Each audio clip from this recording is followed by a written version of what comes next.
வாழ்க வையகம் வாழ்க வளமுடன். இன்று ஒரு குறள். திருக்குறள் 19.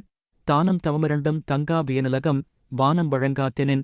முவரதராசனார் விளக்கம். மழை பெய்யவில்லையானால் இந்த பெரிய உலகத்தில் பிறர் பொதுட்டு செய்யும் தானமும் தம் பொதுட்டு செய்யும் தவமும் இல்லையாகும்.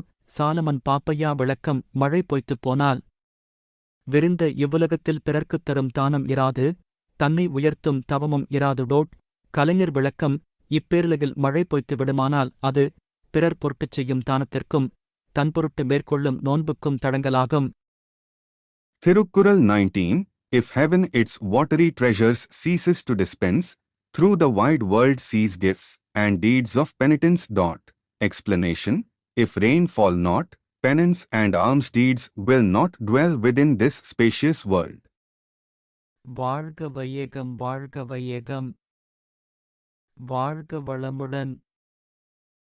Like, share, subscribe.